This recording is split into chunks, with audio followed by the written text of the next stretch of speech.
Assalamualaikum warahmatullahi wabarakatuh. Apa kabarnya teman-teman? Balik lagi di kajian online kisruh terkait penangkapan atau penetapan tersangka Hasto Kristianto makin banyak diperbincangkan oleh netizen Indonesia. Di mana ini teman-teman, KPK secara resmi telah menyita berbagai dokumen-dokumen penting yang dimiliki oleh PDIP, khususnya oleh Sekjen PDIP. Tentu informasi ini tidak saya ambil sembarangan karena ini sangat sensitif. Kita bakal langsung simak informasi ini terkait penyitaan berbagai catatan hingga handphone yang dimiliki oleh Hasto Kristianto oleh KPK. Informasi ini kita dapat dari Detik News di artikel yang berjudul "Selain ponsel, KPK juga sita catatan milik Hasto PDIP". Kita bakal simak dulu teman-teman artikelnya biar informasinya tidak melebar, bisa lebih kredibel dan juga dipertanggungjawabkan. Dilansir dari Detik News, tim penyidik KPK menyita ponsel milik Sekjen PDIP Hasto Kristianto saat pemeriksaan kasus suap Harun Masiku. Selain ponsel, penyidik KPK menyita seluruh catatan milik Hasto atau dokumen-dokumen penting lainnya.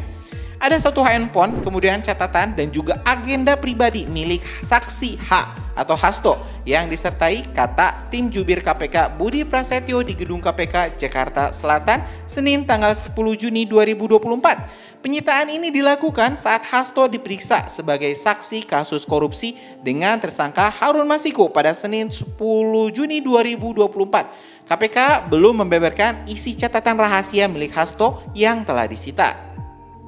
Penyitaan barang tersebut dilakukan saat penyidik KPK memanggil dan menggeledah secara tiba-tiba salah satu staf Hasto bernama Kusnadi. Budi membantah pihaknya menjebak saat Hasto untuk sengaja dihadirkan di ruangan pemeriksaan.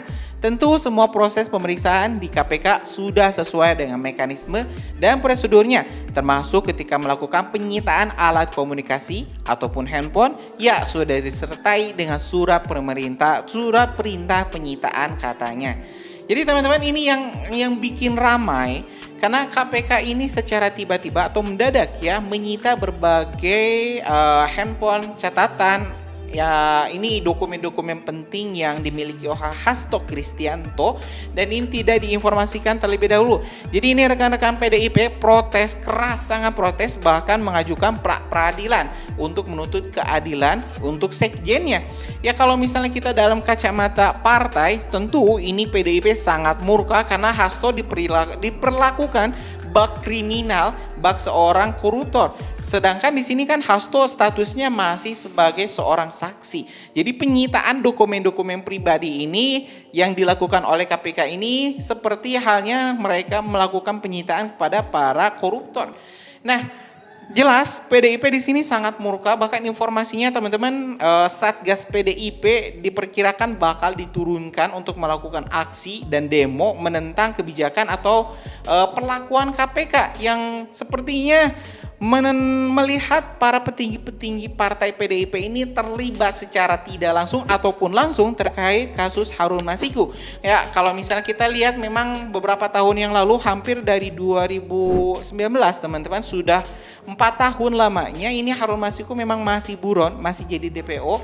Tapi anehnya dari imigrasi, dari kepolisian memastikan Harun Masiku itu masih ada di Indonesia karena tidak ada paspor dari Harun Masiku yang meminta izin untuk keluar negeri. Sedangkan di Indonesia pun Harun Masiku tidak diketahui jejaknya.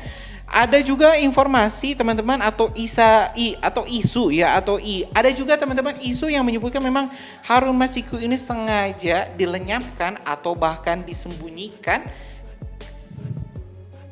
atau bahkan dilenyapkan demi untuk menjaga rahasia-rahasia partai yang memang sangat penting dan juga sangat urgent untuk dijaga. Itu memang teman-teman masih isu dan saya tidak berani mengatakan itu benar atau tidak. Yang jelas itu isu yang saya dengar. Dimana rupanya KPK juga merespon hal ini. Salah satunya saat Budi menjelaskan penyidik KPK sempat bertanya kepada Hasto terkait keberadaan ponsel miliknya. Sekjen PDIP itu langsung menjelaskan ponselnya dipegang oleh stafnya. Dalam pemeriksaan, penyidik menanyakan keberadaan alat komunikasi milik saksi Hasto. Dalam pemeriksaannya, penyidik menanyakan keberadaan alat komunikasi milik saksi H atau Hasto. Saksi menjawab bahwa alat komunikasi ada di stafnya, jelas Budi. Penyidik meminta staf dari saksi H dipanggil dan setelah dipanggil digeledah untuk menyita barang bukti berupa elektronik HP, catatan, dan agenda milik saksi H sambungnya. Merespon hal ini teman-teman, tim kuasa hukum Hasto Kristianto atau Sekjen PDIP mengancam akan melaporkan KPK ke Dewan Pengawas KPK. Diinformasikan tim kuasa hukum Hasto Kristianto segera melaporkan ke Dewan Pengawas Dewas KPK untuk mengajukan pra-peradilan usai Hasto diperiksa KPK. Pelaporan itu buntut adanya penyitaan sepihak handphone secara tiba-tiba yang dilakukan oleh para tim penyidik saat akan memeriksa Hasto. Langkah yang dapat kita lakukan adalah sebentar lagi kita akan melaporkan ke Dewas, Dewan Pengawas KPK. Yang kedua, kita akan mengajukan pra-peradilan di Pengadilan Negeri Jakarta Selatan, kata tim kuasa hukum Hasto Roni Talapesi dalam konferensi pers di DPP PDIP Jakarta Pusat Senin tanggal 10 Juni 2024. Ia mengatakan dasar pelaporan tersebut adalah adanya kesalahan fatal dari tim penyidik Rosa Purbobekti, Rahmat Prasetyo, dan M. Deni Arif. Di sini terdapat kesalahan yang menurut kami fatal karena apa?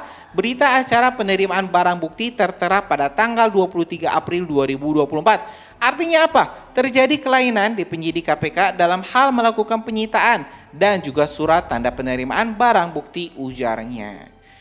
Ya teman-teman, rupanya PDIP versus KPK bakal makin meruncing, bakal makin panas. Tentu kita juga bakal sama-sama lihat ya update-update selanjutnya. Apakah Hasto Kristianto bakal ditetapkan KPK sebagai tersangka atau tidak? Dan bagaimana respon dari PDIP dan juga ketua umumnya Ibu Megawati jika Sekjen PDIP dijebloskan ke penjara oleh KPK? Tentu ini bakal mengundang sekali kekisruhan karena tidak bisa menutup mata teman-teman. PDIP ini adalah salah satu partai terbesar di Indonesia dan juga pemimpin parlemen. Kalau kita lihat dari perolehan suaranya, kalau misalnya PDIP ini sampai berseberangan dengan pemerintah saat ini, tentu ini bakal menimbulkan ketidakstabilan politik dan juga dikhawatirkan malah menimbulkan keguncangan ekonomi. Kalau misalnya ini PDIP melakukan demonstrasi besar-besaran, ini tentu juga bakal mengganggu perekonomian. Ya teman-teman, tapi rupanya mungkin ini pemerintah dan juga PDIP sudah berseberangan, sudah tidak ada lagi kata ingkrah ataupun persahabatan. Jadi yang ada adalah perang total, apalagi kalau misalnya ini Hasto Kristianto jadi ya ditetapkan sebagai tersangka kasus suap Harun Masiku dan juga penyebaran berita hoax serta ujaran kebencian. Jadi wah ini bakal benar-benar rame. Nah teman-teman, biar nggak ketinggal informasi semenarik ini, subscribe dan nyalakan lonceng notifikasinya biar teman-teman bisa terus dapat notifikasi terbaru update-update lain dari Kajian Online. Mungkin itu teman-teman informasi kita hari ini. Terima kasih telah menyimak video informasi dari Kajian Online. Assalamualaikum warahmatullahi wabarakatuh.